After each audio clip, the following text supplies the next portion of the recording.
Na Prever FM, você começa o dia bem informado. No ar, Primeiro Jornal. A primeira notícia, a primeira informação aqui na Prever FM. Pontualmente 6 horas. Bom dia. Hoje é segunda-feira, dia 15 de julho de 2024. Uma excelente segunda para você, com muita saúde, com muita paz, com muita energia positiva. Respire. Bom dia, Ellen Bravo. Bom dia, Márcio Paz. Bom dia a todos os ouvintes da Prever FM, do Primeiro Jornal. Hoje é dia 15 de julho, Dia Nacional dos Clubes, celebrando a organização de todos os tipos de grupos de indivíduos livremente associados que se reúnem em prol de um objetivo ou desejo em comum.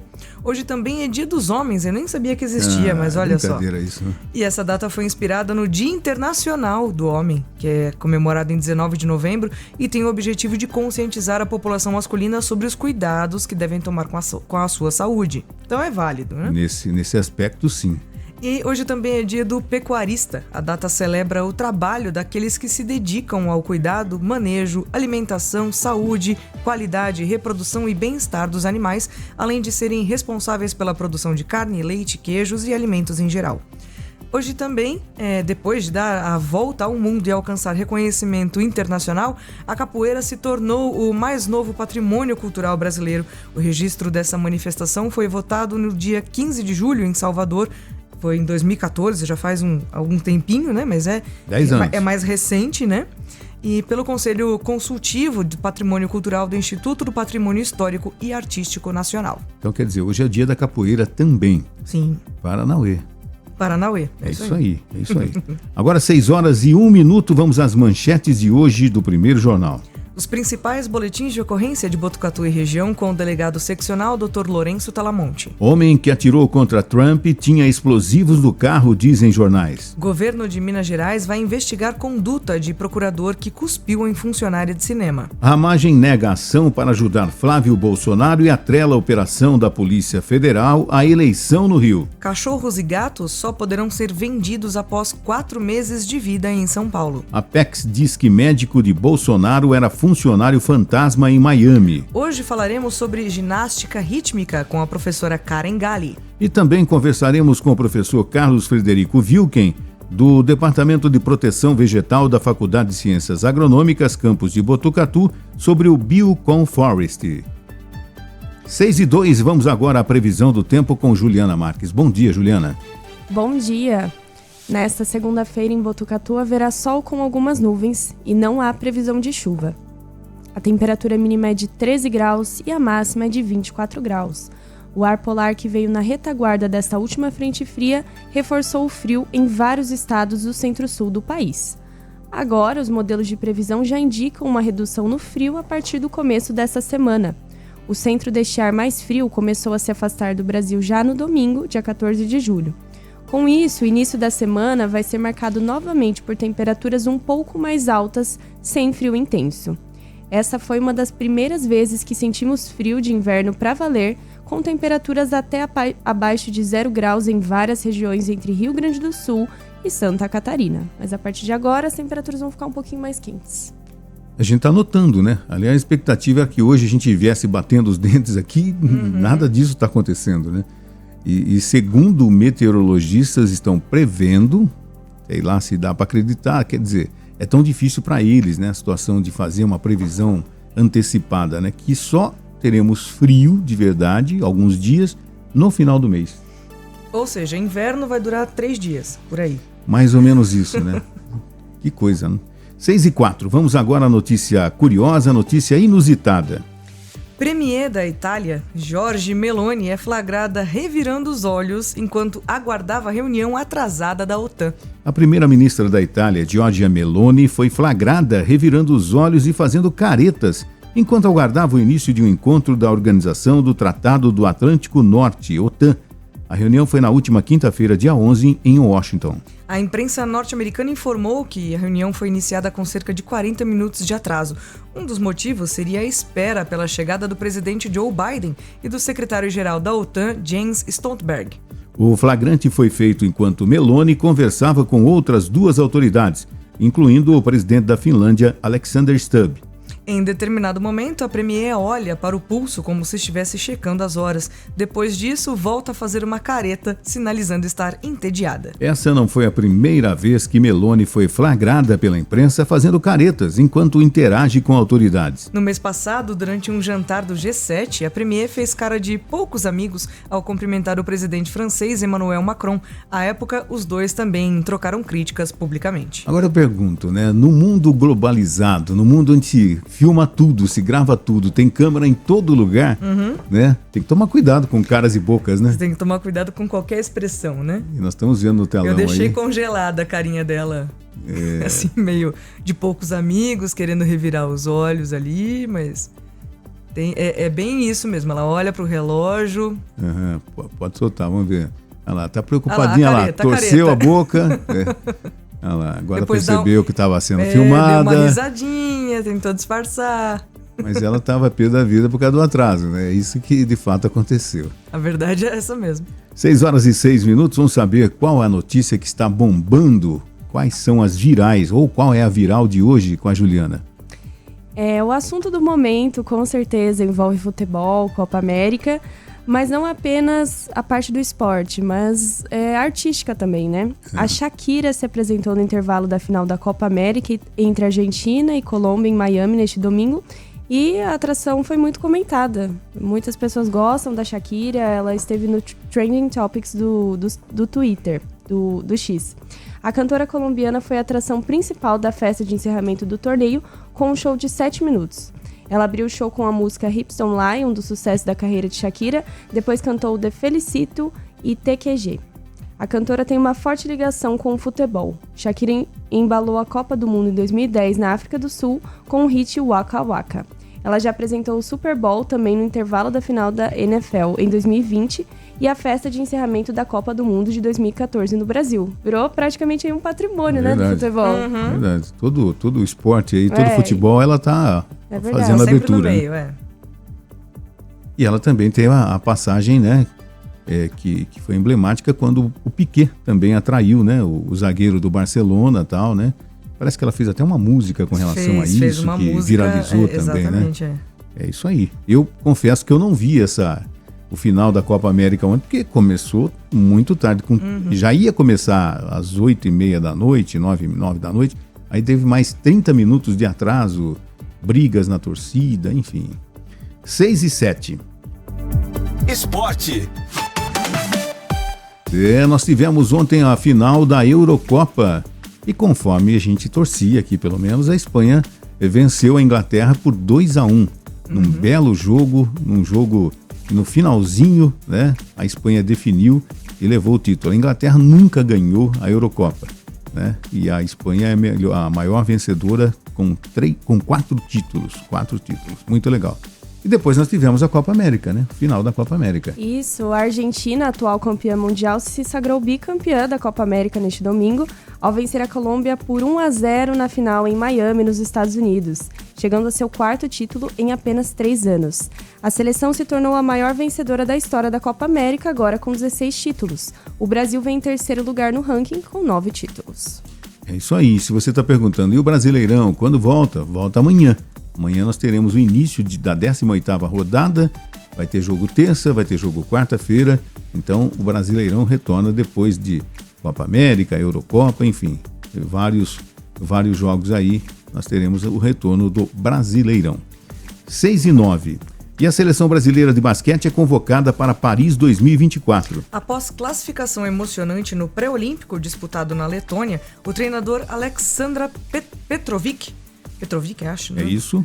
Anunciou os convocados da seleção brasileira de basquete para as Olimpíadas. Com as lesões de Iago e Raulzinho, Petrovic divulgou a lista com 14 nomes e terá que cortar 2, já que apenas 12 atletas podem ser inscritos na competição. A lista de convocados para os Jogos Olímpicos tem escolhas praticamente iguais às do pré-olímpico vencido pela seleção. Os jogadores do Brasil se apresentam no próximo dia 17 em Zagreb, na Croácia, para começar a preparação para o torneio. Antes do embarque para a França, que acontece dia 23 de julho, a equipe fará um amistoso contra o Canadá com portões fechados e sem transmissão na TV. Com a classificação garantida na última oportunidade possível, o Brasil estará no grupo B das Olimpíadas e terá pela frente França, Alemanha e o Japão. O primeiro jogo brasileiro será contra os donos da casa no dia 27 de julho. No dia 30, o Brasil enfrenta a Alemanha e encerra a fase de grupos contra os japoneses no dia 2 de agosto. A disputa terá 3 grupos com 4 seleções cada. Os 2 melhores de cada grupo avançam e terão a companhia dos 2 melhores terceiros colocados nas quartas de final dos Jogos Olímpicos. A grande final da competição está marcada para o dia 10 de agosto, um dia antes do encerramento das Olimpíadas. 6-10, com maioria feminina, a delegação do Brasil terá 277 atletas nas Olimpíadas de Paris. Há 15 dias do início oficial das Olimpíadas, o time Brasil está definido. Ao todo, 277 atletas brasileiros estarão em Paris, competindo em 39 modalidades diferentes. Pela primeira vez na história, mulheres serão maioria na delegação, com 153 representantes, 55% do número total. Para efeito de comparação, o índice foi de 47% em Tóquio há 3 anos. Os Jogos de Verão de 2024 ainda terão um recorde. O cavaleiro Rodrigo Pessoa se tornará o primeiro brasileiro a participar de 8 edições do evento. De acordo com o Comitê Olímpico do Brasil, a projeção é de que as mulheres não sejam só a maioria na delegação verde-amarela, como também conquistem mais medalhas do que homens em Paris. O grande número de mulheres na delegação brasileira segue a tônica das Olimpíadas de Paris em geral. Será a primeira edição em que haverá equidade de gênero, com as 10.500 vagas totais sendo preenchidas por 5.250 homens e 50.250 mulheres. Com os 277 atletas enviados a Paris, o Brasil terá a sua terceira maior delegação na história das Olimpíadas, empatada com a edição de Pequim em 2008. O número só fica atrás do que foi alcançado no Rio 2016, 465, e em Tóquio 2020, 301 pessoas. Prever FM 6-12, Alcaraz volta a vencer Djokovic na final de Wimbledon e conquistou o bicampeonato no tênis. Carlos Alcaraz é bicampeão de Wimbledon. Neste domingo, dia 14, o espanhol voltou a vencer Novak Djokovic na grama inglesa, um ano depois da primeira conquista, e faturou o Grand Slam. A batalha durou 2 horas e meia. O número 3 do mundo venceu por 3-0, parciais de 6-2, 6-2 e 7-6. O sérvio chegou para a 10ª disputa de Wimbledon, sendo a 37ª final do Grand Slam da carreira. Djoko, com 7 troféus na grama inglesa, havia perdido apenas 2 sets em 5 jogos. Já Alcaraz, que conquistou a competição em 2024, chegava na Inglaterra após bater Alexander Zverev e faturar o Roland Garros. Agora, após o bicampeonato, o espanhol disputará os Jogos Olímpicos de Paris nas duplas masculinas ao lado de Rafael Nadal. No primeiro set, Alcaraz aproveitou os erros de Djokovic, quebrou 2 vezes o serviço do rival e fechou em 6-2 em 41 minutos. No segundo set, a mesma parcial com a mesma quantidade de quebras de saque, fechando em 35 minutos. O set que fechou a partida e deu o bicampeonato ao Alcaraz foi o mais disputado. Em pouco mais de 1 hora, o espanhol precisou do tie-break para fechar a partida em 3-0. A última vez que Djokovic perdeu uma partida completa, sem contar desistências em Wimbledon, sem fazer um set sequer, foi na final de 2013 contra Andy Murray.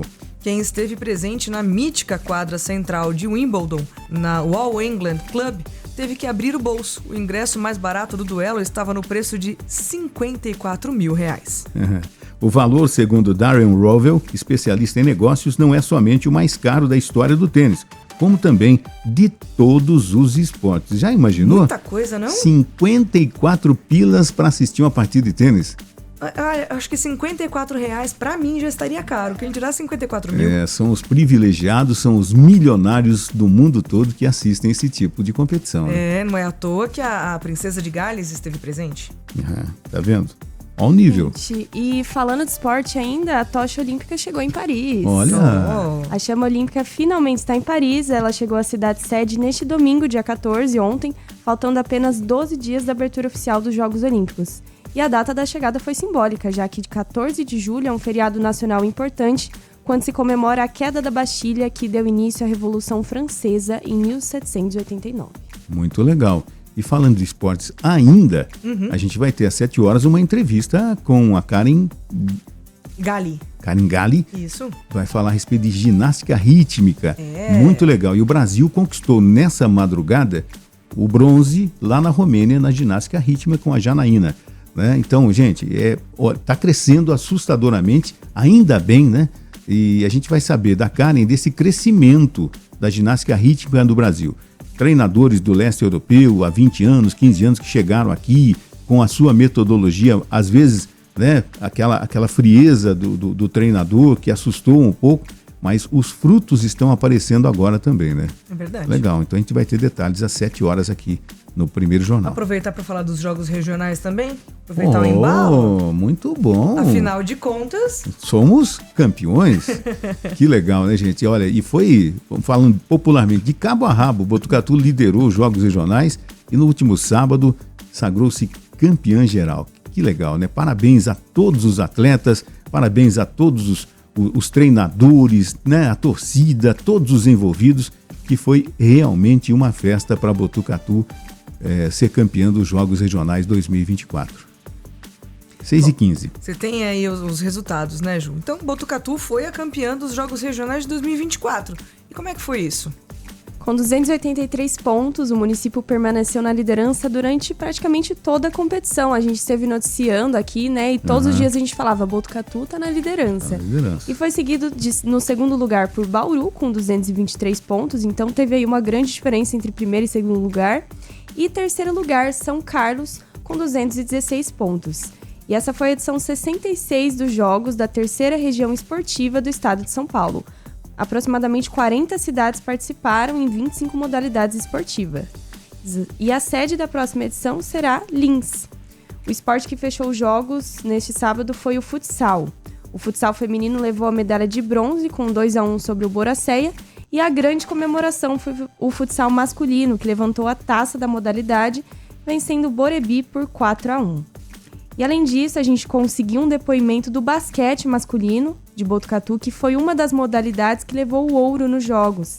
E deu um depoimento ao Primeiro Jornal sobre a conquista, o técnico Paulo Negrete. A conquista foi muito especial, como qualquer outra conquista, mas essa teve um sabor muito especial, pois o basquete vinha aí há mais de 20 anos, facilmente, sem nunca ter chegado numa final, talvez, de jogos regionais, né? E essa galera que foi campeão, esse time que nós conseguimos juntar aí, está junto também há mais de 20 anos. Os moleques começaram a jogar junto com outros técnicos. Foi formado assim, um time de pessoas que já estão nessa caminhada e tentando esse título há muito tempo. E foi assim, foi especial por ser em Botucatu, por ter todo esse tempo sem ter sido campeão. Foi dentro da nossa cidade, né? Acho que tinha que ser assim. Por um grupo de pessoas que já tem... reunimos aí, na verdade, um grupo de irmãos, bem dizendo assim, né? Então a gente vem nessa caminhada aí faz muito tempo. E é bom pro basquete, é bom pro basquete da cidade. Muito legal mesmo, né? Parabéns, não só ao pessoal do basquete, mas a equipe de Botucatu como um todo, né? Foi muito legal. Bem, né? Não, e a cidade realmente abraçou isso. Eu cheguei a postar na minha rede social particular lá, da conquista de Botucatu, muita gente comentou, eu achei muito legal isso, sabe? É bacana porque dentro da cidade você levar o caneco, vamos dizer assim... Conseguir um resultado desse, né? Bacana, dentro de casa. E superando cidades com maior número de habitantes, mais tradição, né? Em levar o título dos jogos regionais, como Bauru, Piracicaba, São Carlos... E a gente ficou com o título e assim com uma distância bastante interessante para a segunda colocada, que foi Bauru, né? Sim. Parabéns. 6h18 agora, vamos falar de polícia no final de semana com o resumo das ocorrências policiais com o delegado seccional de polícia, Dr. Lourenço Talamonte. Bom dia, doutor. Bom dia, Márcio. Bom dia, Ellen. Bom dia a todos que nos acompanham. Passar para vocês aí o movimento do plantão da Polícia Civil nesse final de semana. Tivemos como destaque aí uma prisão em flagrante por embriaguez ao volante e captura de procurado na rodovia Marechal Rondon, sábado de madrugada, em São Manuel. A pessoa envolveu-se no acidente, estava embriagada e também era procurado da Justiça. Também tivemos prisão em flagrante por violência doméstica no Jardim Botucatu, Rubião Júnior,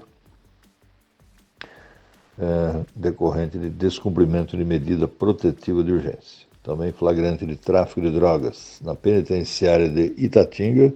Durante visita de presos, mulher tentou entrar com 145 gramas de maconha na vagina e foi detectada lá pelo scanner, conduzida ao plantão da Polícia Civil e autuada em flagrante delito por tráfico de drogas.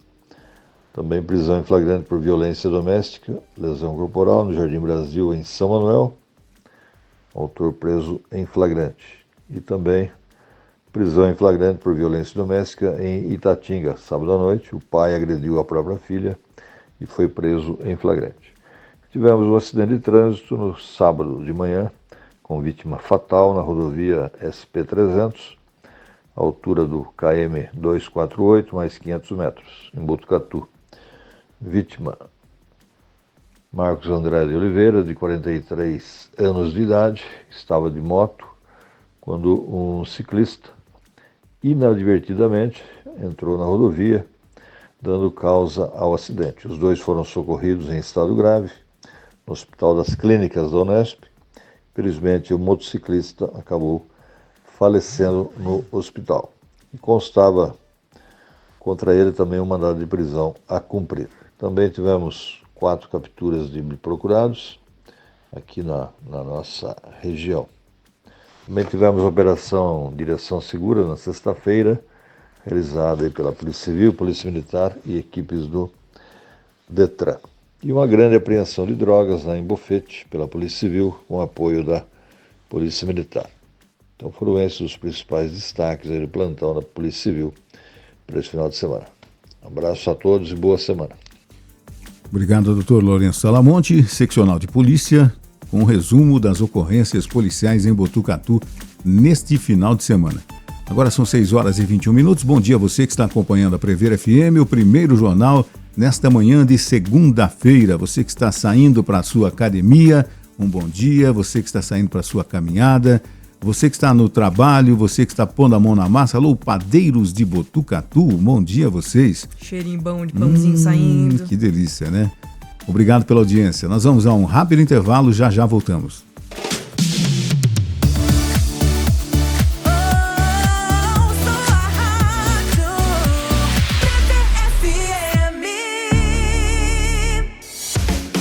Você sabia que o Sistema Prever tem parceria com laboratórios de exames clínicos e de imagem? De raio-x até tomografia, você faz o exame com valor diferenciado e em diversos laboratórios. Informe-se 3811 4040.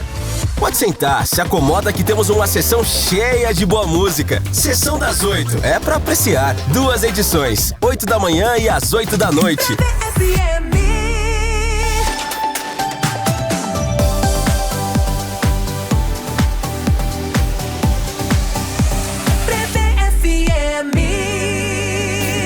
Os fatos, os acontecimentos e tudo o que você precisa saber. Primeiro Jornal. A sua cidade no Primeiro Jornal. 6h23, obras interditam acesso à rodovia Marechal Rondon, SP-209 em Botucatu. A alça de acesso a Marechal Rondon, SP-300, no sentido Bauru, pela rodovia Professor João Hipólito Martins, SP-209, está interditada para obras aqui em Botucatu. Com isso, os motoristas que seguem pela pista sul da rodovia Professor João Hipólito Martins, a SP-209, sentido Itatinga, e querem acessar a rodovia Marechal Rondon, SP-300, no sentido capital interior, terão uma nova alternativa. De acordo com a concessionária, como opção, os motoristas podem usar as outras pétalas do dispositivo, onde é possível fazer o retorno sem um deslocamento maior. O local será devidamente sinalizado para alertar os usuários da via. Toda a movimentação segue com acompanhamento das câmeras do Centro de Controle Operacional das Rodovias do Tietê. Os motoristas que tiverem qualquer dúvida podem entrar em contato com a Rodovias do Tietê por meio do telefone 0800 770 3322. A ligação é gratuita e o serviço funciona 24 horas. 6h24 e Câmara recebe audiência pública da Secretaria de Saúde. Na próxima quarta-feira, dia 17 de julho, às 9h30, a Câmara de Botucatu recebe audiência pública realizada pela Secretaria de Saúde. No evento, a pasta deve prestar contas relativas ao primeiro quadrimestre de 2024, ou seja, apresentar à sociedade como aplicou os recursos públicos destinados a ela no período entre janeiro e abril deste ano. Uma audiência pública é uma reunião pública, transparente e de ampla discussão em que se vislumbra a comunicação entre os vários setores da sociedade e as autoridades públicas. Obrigatório devido à Lei de Responsabilidade Fiscal, o evento é aberto à população e conta com transmissão ao vivo pelo site e TV Câmara Botucatu, canais 31.3 da Rede Aberta e 2 da Claro Net TV. A população pode participar presencialmente ou deixando sua pergunta no WhatsApp 14 99610 1981. E hoje é o Dia Nacional da Capoeira, né, Márcio? Nós Legal falamos mesmo, aqui. É isso. A capoeira se tornou em 15 de julho de 2008 patrimônio cultural imaterial do Brasil. De origem remota e controversa, se afirmou brasileira. Foi aqui que fincou suas raízes e criou mitos e lendas, inclusive na resistência contra a opressão escravocrata. Perseguida e marginalizada por quase 300 anos, era praticada às escondidas, sendo considerada apenas mais uma obscura tradição dos negros. Hoje, a capoeira é parte do cenário brasileiro. Por lei federal, são considerados patrimônio cultural imaterial as práticas, as formas de ver e pensar o mundo, as cerimônias, festejos e rituais religiosos, as danças, as músicas, as lendas e contos, as histórias, brincadeiras, os modos de fazer, comidas, artesanato, etc., os instrumentos, objetos e lugares associados a eles. A tradição, no entanto, deve ser transmitida de geração em geração, por comunidades brasileiras. A prática da capoeira envolve um caráter cultural de grande abrangência e de expressão ao reunir várias linguagens artísticas. Sua vinculação com a antropologia e com a história reforça o papel social e colabora na educação de importantes segmentos da população brasileira. A capoeira assume expressões fundamentais da nossa cultura nas quais nos reconhecemos. A manifestação testemunha o quanto o nosso povo consegue redimensionar as adversidades em práticas positivas de beleza incontestável. O mestre Gamela, aqui de Botucatu, falou ao Primeiro Jornal sobre a história da capoeira e a sua história na capoeira também. Olá, sou o mestre Gamela de Botucatu, sou mestre de capoeira há 43 anos. Venho aqui para falar um pouco sobre a história da capoeira, sobre a importância da capoeira no cenário cultural brasileiro, né? A capoeira, considerada hoje como as principais manifestações da arte e cultura brasileira. Em sua origem, a capoeira é utilizada como forma de defesa, foi utilizada como forma de defesa na fuga dos escravos dos cativeiros, né? A capoeira é uma expressão cultural brasileira que se envolve elementos como dança, musicalidade, luta, o folclore e resgate, fala sobre a nossa cultura aqui no Brasil, sobre a história, a chegada dos negros aqui no Brasil e o símbolo de combate é a resistência, né? Então, hoje a capoeira se tornou uma forte ferramenta no trabalho social, principalmente para retirar as crianças de rua, de situação de risco. A capoeira hoje, nos projetos que eu trabalho aqui em Botucatu, a capoeira ajuda a melhorar essas crianças no comportamento, tanto em casa, na escola, nos seios familiares, né? A respeitar pai e mãe. E hoje tem um grande trabalho com o projeto CCRJ, localizado aqui na rua Pesavento, aqui em Rubião Júnior, né? E é um trabalho muito grande com as crianças e, graças a Deus, muito bem reconhecido. Todas as crianças e adolescentes adoram desafiar o próprio corpo, né? E através dessa motivação, dessa empolgação, a gente incentiva a criança a aprender também sobre a nossa história da capoeira aqui no Brasil. como chegou aqui. Legal, também temos a participação do mestre Pinóquio, que deu seu depoimento sobre a relevância da capoeira para a cultura nacional e também para o exterior. Olá, muito axé para você que está me ouvindo. Meu nome é Mário, na capoeira eu sou conhecido como Mestre Pinóquio. Sou representante do grupo de capoeira Cordão de Ouro aqui na cidade de Botucatu. Pratico capoeira desde 1996. Desde lá, nunca interrompi meus treinos. Fui crescendo dentro desse âmbito, né, da capoeira. Fui aprendendo e me formando como capoeirista e principalmente me formando como ser humano dentro da capoeira, através da disciplina que é oferecida através dessa arte marcial. A capoeira é a arte marcial brasileira, hoje é patrimônio cultural e material da humanidade.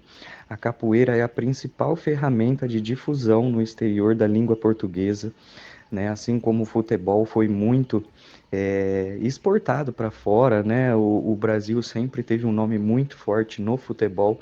Hoje a capoeira, graças a Deus, está ocupando esse espaço, facilitando, né? Através das músicas, elas precisam ser cantadas em português lá no exterior. A capoeira já ganhou o mundo, então os estrangeiros eles gostam muito da capoeira, valorizam demais a nossa cultura. E nessa questão da língua portuguesa, pelo fato das músicas serem cantadas em português, facilita muito com que eles aprendam o nosso idioma. Então a capoeira hoje é a principal ferramenta de difusão da língua portuguesa, da nossa cultura, como um todo, na verdade. Não só a capoeira, mas os capoeiristas geralmente estão integrados também e levando nos eventos apresentações de maculelê, de samba de roda, jongo, puxada de rede, entre tantas outras manifestações culturais que temos no Brasil. Então, a capoeira ela é de uma relevância enorme para o povo brasileiro e realmente para o mundo de uma forma geral. Os gringos já descobriram o valor da capoeira e se os brasileiros não abrirem os olhos, eles vão tomar conta. Olha, que legal, né? Que legal. O depoimento dos dois mestres, né? O mestre Pinóquio e o mestre Gamela. Muito legal. E é gostoso quando você vê uma criança, né, 2, 3 anos, já jogando capoeira. É verdade. É muito legal, né? Como o mestre Gamela falou, né? Que criança não gosta de brincar, de desafiar o próprio corpo, ver se ela consegue dar uma estrela, uma cambalhota? Verdade. Originalmente brasileira a capoeira. 6h32. Familiares e amigos se despedem do alpinista Rodrigo Raineri. O alpinista Rodrigo Raineri, morto durante um voo de parapente na segunda montanha mais alta do mundo, no Paquistão, no dia 5 de julho, foi velado na manhã da última quinta-feira no ginásio de esportes da Unicamp, em Campinas, em uma cerimônia aberta ao público. O esportista de 55 anos era uma das maiores referências do montanhismo no Brasil. O corpo de Rodrigo Raineri chegou do Paquistão no fim da tarde de quarta-feira, dia 10, pelo Aeroporto Internacional de Cumbica, em Guarulhos, São Paulo. O velório no ginásio começou às 8 horas desta quinta e o corpo seguiu às 14 para Ibitinga, São Paulo, cidade natal do alpinista, onde aconteceu o sepultamento na sexta-feira, dia 12. Ele morava em São Pedro, na região de Piracicaba. O velório aconteceu com caixão fechado por conta do estado de decomposição do corpo, que demorou a ser liberado do país asiático devido aos trâmites burocráticos do translado. Desde as primeiras horas da manhã, o movimento foi grande na Unicamp, com a presença de familiares, amigos e admiradores do alpinista. A causa do acidente de Raineri, o primeiro brasileiro a escalar 3 vezes o Monte Everest, foi o rompimento de um paraquedas. A cerimônia foi na Unicamp por causa da relação do esportista com a universidade.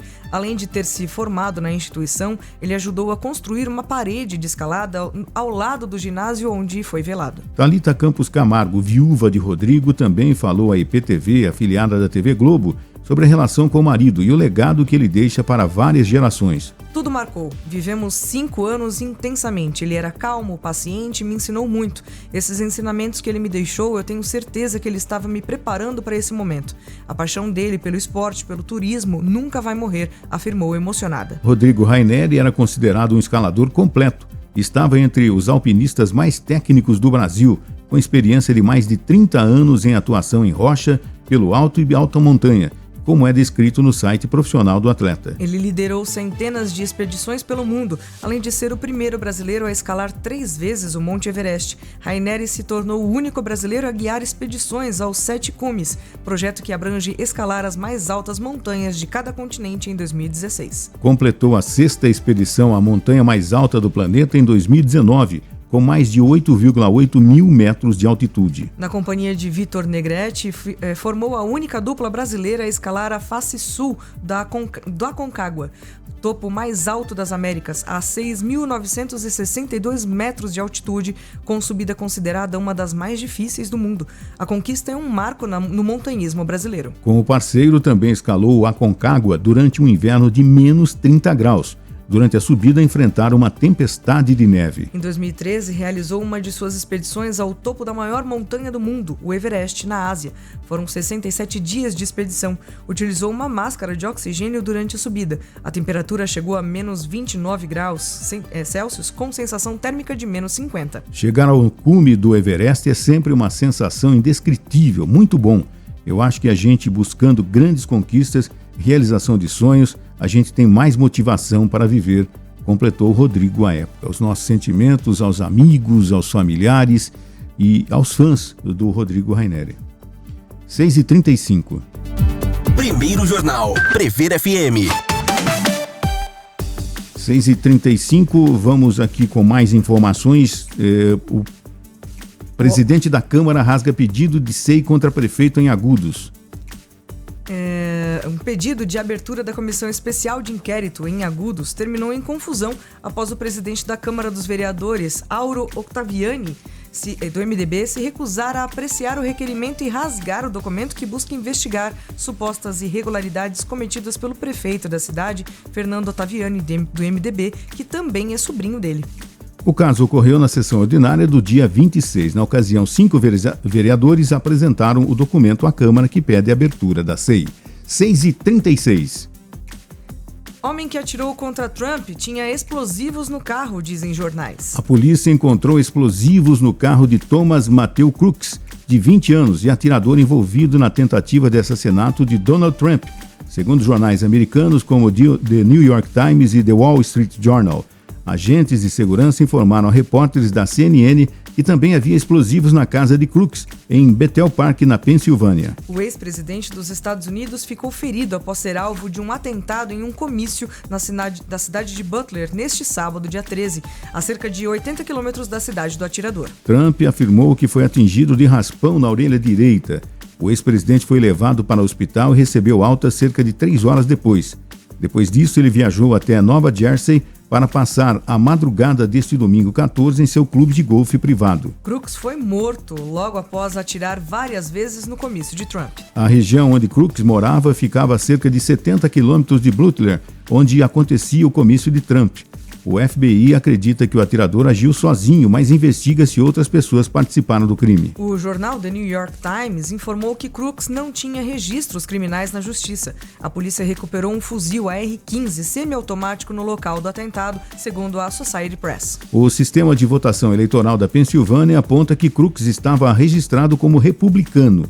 Entretanto, de acordo com a Associated Press, ele fez uma doação de $15 a um comitê progressista que apoia democratas no dia em que Joe Biden foi empossado presidente em 2021. Thomas Crooks se formou em 2022 na Bethel Park High School.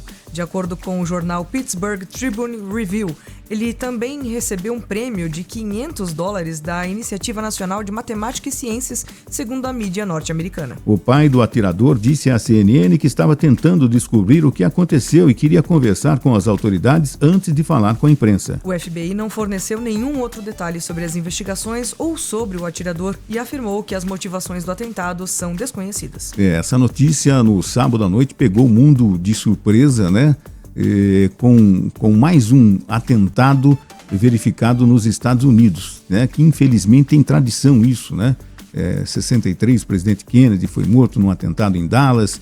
É terrível, um país que cultua a prática da arma, né? Todo mundo tem arma, um país que se arma a todo momento, que é a facilidade para se comprar uma arma, e nós tivemos esse atentado no sábado à noite que a gente repudia veementemente todo ato contra a democracia, contra a liberdade de expressão, enfim. É um ato terrível que chocou o mundo todo. Chocou o mundo todo. Em pleno sábado, pegou realmente todo mundo de surpresa, como você falou, né? E foi a notícia, né, derrubando pautas de todas as emissoras do mundo para trazer mais informações sobre quem era, a motivação, enfim, tudo o que aconteceu e continua repercutindo na imprensa mundial esse atentado sofrido pelo ex-presidente e pré-candidato à presidência da República em novembro nos Estados Unidos, né? Terrível. A gente vê uma imagem daquela, realmente é terrível. Imaginar que tente se resolver as situações dessa maneira trágica, né? Não, e num lugar cheio de gente, de atingir mais pessoas, além do como de Trump. fato foi atingido, Sim, né? Uma sim. pessoa também morreu, né? Outras ficaram feridas, enfim. A gente vai ter, inclusive, mais detalhes nos próximos dias sobre tudo que levou a esse atentado e o desfecho, né? 6h40. Bom, nós vamos a um rápido intervalo? Claro. Então vamos lá.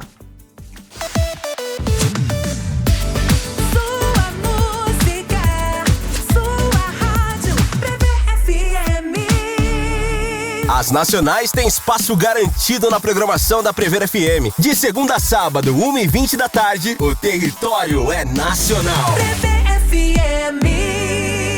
Curso de gestantes da Unimed Botucatu. A gestação, o parto, a amamentação e tudo aquilo que os pais precisam saber sobre os cuidados com o recém-nascido. De 5 a 9 de agosto, às 7 da noite, na sede administrativa da Unimed, Rua Major Leônidas Cardoso, 43, Centro. O curso é gratuito e aberto a toda a população. Informações e inscrições, 3811-4503. Onde tem Unimed, tem presença que transforma. 100.9 Prever FM. Você sabia que o Sistema Prever tem ambulância gratuita para levar o associado com hora marcada em consultas em clínicas, hospitais ou fisioterapia? Veículos novos e equipe treinada para te ajudar neste momento delicado com segurança e conforto. Informe-se 3811-4040.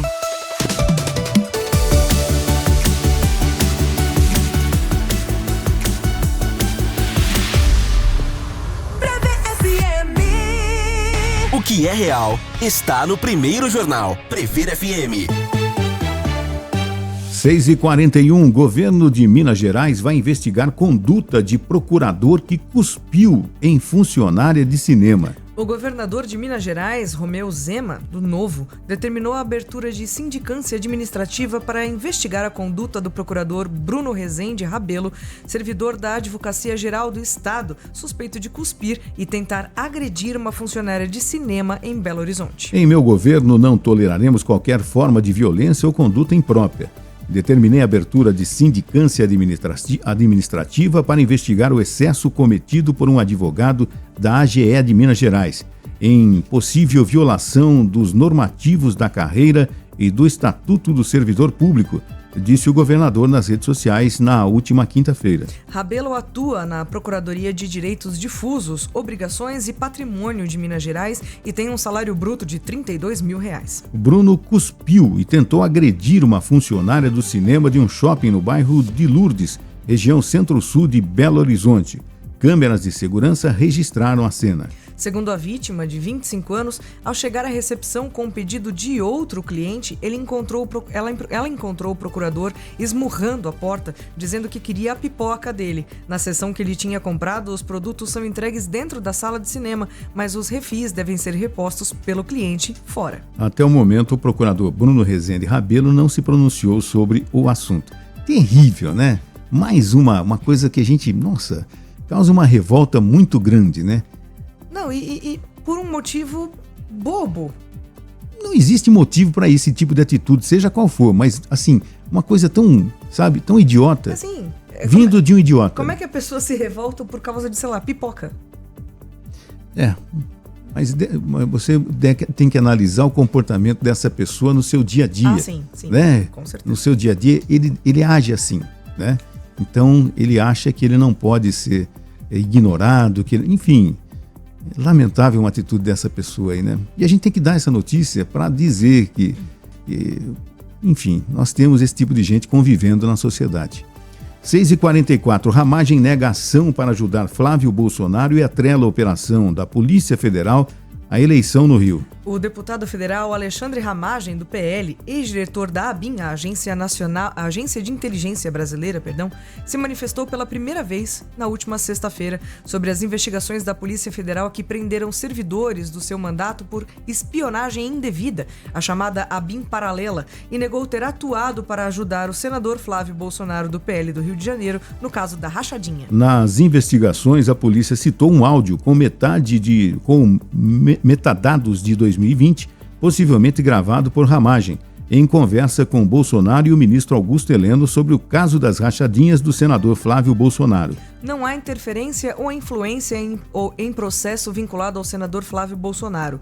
A demanda se resolveu exclusivamente em instância judicial, diz o deputado na publicação no X, antigo Twitter. O caso das rachadinhas abordava o possível desvio de porte do salário ou de parte dos salários dos funcionários do gabinete de Flávio quando deputado estadual no Rio.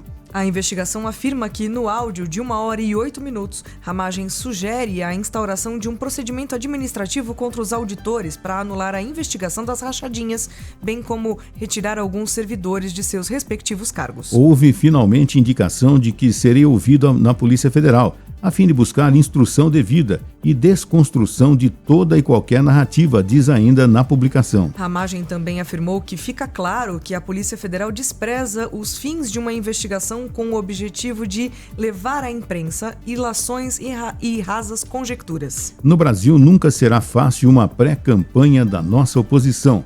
Continuamos no objetivo de legitimamente mudar para melhor a cidade do Rio. O relatório da investigação diz que Ramagem tinha domínio do fato das medidas realizadas com recursos humanos e materiais da agência. O questionamento das urnas eletrônicas, de acordo com a Polícia Federal, era prática reiterada nas ações de desinteligência do grupo suspeito. Na quinta-feira, dia 11, a polícia deu início à quarta fase da Operação Última Milha, que prendeu agentes que trabalhavam diretamente para Ramagem. Foram cumpridos mandados de prisão preventiva e de busca e apreensão expedidos pelo Supremo Tribunal Federal contra Matheus de Carvalho Espósito, Richard Poser, Marcelo Araújo Bormevete, Giancarlo Gomes Rodrigues e Rogério Beraldo de Almeida. José Matheus Salles Gomes e Daniel Ribeiro Lemos foram alvos apenas de mandados de busca.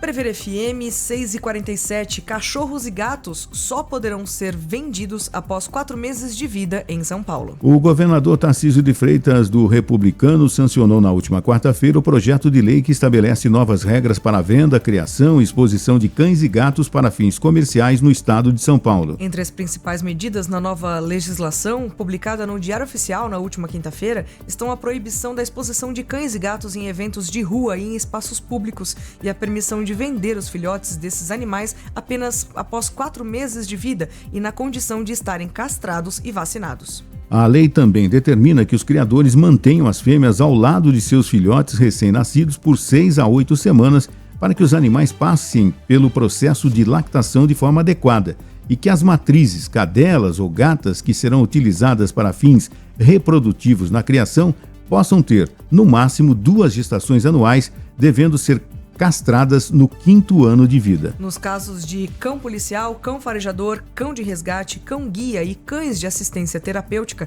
a castração poderá ser feita até os 18 meses de vida e não nos 4, conforme previsto para os animais que não serão castrados para essas finalidades. A lei também prevê que os criadores tenham alojamento compatível com o tamanho, o porte e a quantidade de cães e gatos criados, que os animais sejam submetidos a exames veterinários e a vacinação anualmente, sejam mantidos em ambientes livres do risco de contaminação por endo- e ectoparasitas e que não fiquem expostos em vitrines fechadas ou alojados em espaços desconfortáveis ou exploratórios que impeçam a movimentação e que afetem a saúde física e mental. O médico veterinário Dr. Emerson Siqueira deu maiores detalhes sobre a lei ao Primeiro Jornal. E como há muitos detalhes, nós dividiremos a sua explicação ao longo dessa semana. Nessa primeira explanação, ele fala a respeito do motivo de maior dúvida entre os tutores. Várias questões que eu diria que inclusive são um pouco paradoxais, né? Em relação a alguns outros projetos que vêm surgindo. Fica um pouco, às vezes, confuso pro tutor, acredito eu, conseguir alinhar todas essas ideias novas que vêm surgindo, ideias, numa grande parte, boas, pensando na visão dos pets, né, como vida, que anteriormente eles eram vistos basicamente como objetos. Então hoje existe a importância, sim, deles como membro da família. Isso já era uma questão subjetiva. No entanto, nós temos também agora uma questão objetiva, legal, que nos mostra que eles são tidos como vida, o que é super estranho antes a gente não ter essa concepção, né? Então, é bem importante que a gente se adeque a essa nova realidade, embora eu acredite que a maior parte dos tutores, se não todos, já tem a visão do pet como vida, uma grande parte também já tem a visão do pet como membro da família, e essa lei, como eu disse, ela se torna um pouco ambígua, o que não significa que seja uma lei desnecessária, muito pelo contrário. Então, vamos lá. Pensando, por exemplo, nos cães e gatos. Hoje em dia existe uma questão bastante importante em relação à adoção deles, o que faz bastante sentido, pensando na visão deles como vida, e também existe a questão da comercialização deles, o que, se a gente for pensar por si, existem algumas questões importantes também a se pensar em relação a isso. Como eu disse, é uma questão ambígua, mas em ambas as situações temos questões importantes e que são extremamente discutíveis. Dentro da lei, eles nos trazem a comercialização dos cães e dos gatos, pensando tanto neles como matrizes, da mesma forma que eles são pensados também como seres que têm que ter qualidade de vida. E a questão da qualidade de vida me fica um tanto clara quando se fala, por exemplo, não só qualidade de vida, mas uma questão de possibilidade de ter uma socialização, a questão deles poderem ter e deverem ter um período maior em contato com a mãe, sobretudo pensando na lactação. E quando forem utilizadas como matrizes, a lei falando sobre 2 crias, se eu não me engano, 2 crias por ano, não são 2 crias por ano, mas se eu não me engano, em 2 crias. Algo que torna uma questão um pouco mais saudável, né, as matrizes, e também que as matrizes tenham que ser castradas até os 5 anos de idade. Também falam sobre os cães farejadores, né, os cães que são cães guia, os cães de trabalho realmente, que eles têm até 18 meses, se eu não me engano, para poderem ser castrados. E quando a gente pensa nisso tudo, em relação a questões de padrão racial, isso é importante, porque pensando na questão médica, ter um padrão racial, você pode ter uma melhoria em relação à parte médica, sabendo o que cada raça pode eventualmente ter. No entanto, questões, né, de raças e tudo mais, trazendo uma homogeneidade de determinados seres vivos, faz também com que a gente perca o vigor híbrido, e perdendo o vigor híbrido, possivelmente a gente tenha um risco maior do desenvolvimento de algumas doenças, principalmente as doenças mais recessivas que nós falamos, né? Então a gente vai selecionando determinadas características e a partir da seleção dessas características nós podemos ter algumas questões importantes relacionadas a problemas raciais. Bom, a gente ao longo da semana vai ter a participação do cirurgião veterinário, Dr. Emerson Siqueira, explicando sobre essa lei. A gente lamenta, e a Ellen deve ter visto também, e você, ouvinte da Prever FM, deve ter visto nas redes sociais, né? Infelizmente é muito comum pessoas postarem filhotinhos, bebês, quase que recém-nascidos, eu vendo machinho, fêminha, tá? E aí, sabe, que é proibido, né? É terrível ver isso, né? Apenas explorando comercialmente, né? Explorando comercialmente a venda desses bebês, desses cachorrinhos, desses gatos, enfim. E o comentário das pessoas, tem marronzinho, tem gatinho, tem... Gente... A pessoa ainda quer escolher, né? Gente, para com isso, vamos evoluir, né? Vamos evoluir. E a gente vai voltar nesse assunto amanhã, também com o Dr. Emerson aqui no Primeiro Jornal. 6h54. Apex diz que médico de Bolsonaro era funcionário fantasma em Miami. Ricardo Camarinha, médico do ex-presidente Jair Bolsonaro do PL, foi funcionário fantasma do escritório da Apex Brasil em Miami entre abril e dezembro de 2022. A conclusão é de um relatório interno da Agência e Promoção de Exportações e Investimentos que aponta a contratação como fraudulenta. Uma comissão interna da Apex Brasil apurou desvios de conduta na gestão do general Mauro Lourena Cid, chefe do escritório da agência em Miami durante o governo Bolsonaro. A CNN procurou o Ricardo Camarinha sobre o resultado da apuração da agência, mas não obteve retorno. De acordo com os relatos à comissão interna, o médico foi contratado na agência em Brasília, mas foi imposto à equipe a expatriação para o escritório em Miami, por meio de instrumentos de excepcionalidade, memorando, portaria e carta-oferta. A diretoria concluiu que o médico não desenvolvia qualquer atividade profissional que mantivesse ligação com o cargo de assessor e nem frequentava as dependências do escritório. A Polícia Federal já apura a denúncia de que Camarinha era funcionário fantasma. O médico morava em Orlando e o escritório da Apex é em Miami. A distância das cidades é de aproximadamente 380 quilômetros. 6h55, Parkinson, glaucoma, rinite. Os remédios que passam a ser gratuitos na farmácia popular. Desde a última quarta-feira, os remédios para colesterol e triglicéridos altos, doenças de Parkinson, glaucoma e rinite passam a ser ofertados de forma gratuita pelo programa Farmácia Popular do Brasil. Segundo o comunicado enviado pelo Ministério da Saúde às drogarias, o objetivo é garantir e fortalecer o acesso a medicamentos destinados ao tratamento de doenças e agravos de maior relevância e impacto social. Os remédios já faziam parte do programa, porém na modalidade subsidiada, que oferece desconto de até 90%. Criado em 2004, o PFPB fornece itens hoje para 12 doenças ou condições de saúde em drogarias particulares de duas formas, gratuitamente ou com o copagamento.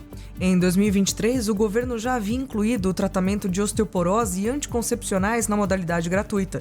Neste ano, acrescentou a oferta de absorventes. Com a nova expansão, a maior parte dos itens passa a ser sem custos. Apenas o remédio para quadros de diabetes tipo 2 associada à doença cardiovascular e a fralda geriátrica indicada para incontinência permaneçam com copagamento.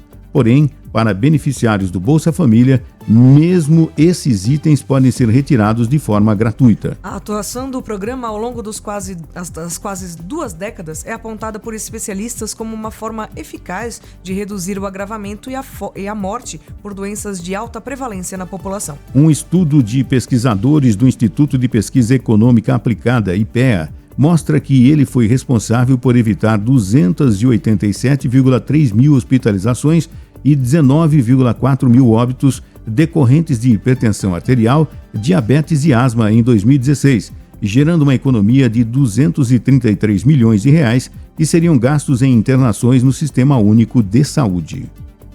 Prever FM 6h57. A doença que gera preocupação no Brasil e alerta para as Olimpíadas de Paris. O aumento de casos de coqueluche na Europa no primeiro semestre deste ano tem gerado um alerta transcontinental. Segundo o Centro Europeu de Controle e Prevenção das Doenças, nos 3 primeiros meses de 2024, a União Europeia registrou mais de 32 mil casos da doença, comparados a pouco mais de 25 mil casos registrados em todo o ano passado. Recentemente, a agência de saúde francesa Santé Publique emitiu um relatório declarando uma situação epidêmica estabelecida no território, alertando para a incerteza quanto à magnitude do pico e à duração do ciclo epidêmico. A agência também recomendou uma vigilância reforçada durante os Jogos Olímpicos de Paris, que começam em 26 de julho.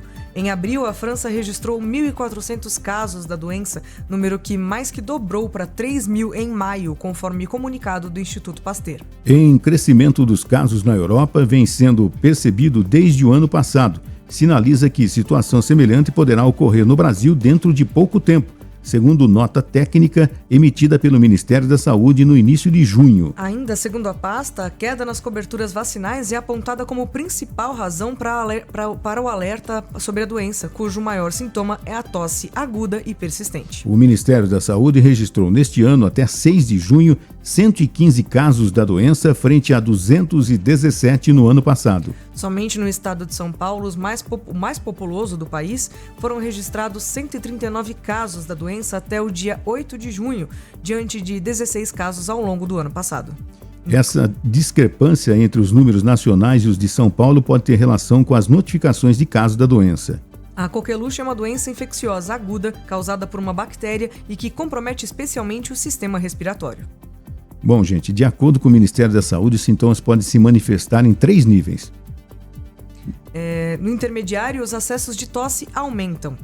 No mais leve, a doença pode ser confundida com um resfriado, pois é caracterizada por mal-estar geral, coriza, tosse seca e febre baixa. Esses sintomas podem durar semanas e é neste período que a transmissão é maior. No intermediário, os acessos de tosse aumentam. Por último, a tosse é tão intensa que pode comprometer a respiração, além de causar vômitos e cansaço extremo. Para não estarem com esquema vacinal completo, com esquema vacinal completo, bebês de até 6 meses de idade são os mais suscetíveis às formas mais graves da doença, que incluem infecções de ouvido, pneumonia, parada respiratória, desidratação, convulsões, lesão cerebral e até óbito. A doença é de alta transmissibilidade e ocorre por meio de contato com uma pessoa contaminada, por meio de gotículas de tosse, espirro e até mesmo ao falar. O último ano em que ocorreu um óbito registrado em decorrência da doença foi em 2020, com um registro. Desde 98, o início da série histórica de registros da doença pelo Ministério da Saúde, 2014 foi o ano com o maior número de casos, 8.614. A vacina é o principal meio de prevenção da coqueluche. O imunizante está disponível no Sistema Único de Saúde para crianças até 6 anos, gestantes e profissionais da saúde. Trata-se da pentavalente, que previne não só a coqueluche, mas também difteria, tétano, hepatite B e influenza B, e deve ser dado aos 2, 4 e 15 meses, e novamente aos 4 anos de idade. Dados do DataSUS consultados pela BBC News Brasil mostram que nos últimos anos houve uma queda na cobertura da vacina contra a coqueluche em todo o país, assim como ocorre com os imunizantes para outras doenças. Em 2015, 96% do público-alvo havia tomado a vacina, mas esse índice tem caído, chegando a 77% em 2022, último ano dos dados disponíveis no sistema. Mais uma vez a gente lamenta, né? Tem que vacinar, sempre vacinar. E isso, infelizmente, está diminuindo. Tá? Mais uma vez a gente tendo preocupação com doenças que estavam desaparecidas, digamos assim, né? Praticamente raras, por causa de cobertura vacinal. As pessoas deixando de vacinar seus filhos. Terrível, terrível. A vacina está aí, vacine sempre. Vacina salva vidas. Você ouviu Primeiro Jornal Previr FM.